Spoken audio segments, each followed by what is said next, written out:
poodi. Peale suuri sööminguid Gerdi isa tegi meile siis lihapirukaid, mis Gerdile väga meeldisid vanema retsepti järgi ja neid vist läks natukene rohkem kui minema pidi. Aga praegu ma arvan, et võtame ikkagi oma tavapärast võitu.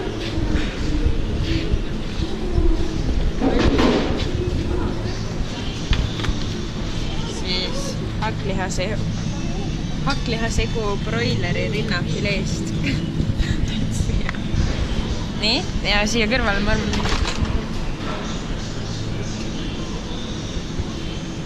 teise värki. Ma ei tea, millest me võtame. Võtame seda sama. Nii.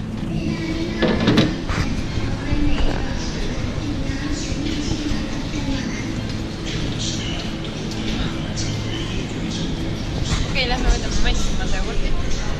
Mõtlesin, et äkki võtame mingit kiiremat asju siit, mingit vanasfileed. Oota, minu piima. Kõrg.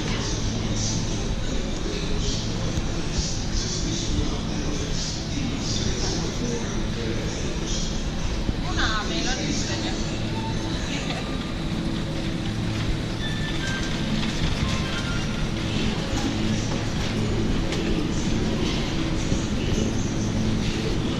Maitsemata jogurdit, sellega me teeme vahepalasid. Paneme erinevaid marju, pähkleid, seda te vist juba teate. Nii, neid 4 tükki.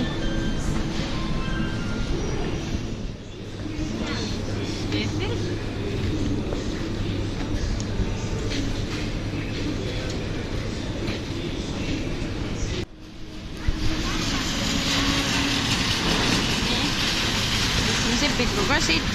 See on siuke hästi mõnusa maitsega. Nüüd oleme siia külmkambri juurde jõudnud ja meie lemmikmaalikad on Prismas. Minu arust nad on kõige parema maitsega. Hästi mõnusad pisikesed. Nii et võtame siis neid ja lähme koju kõige tegema.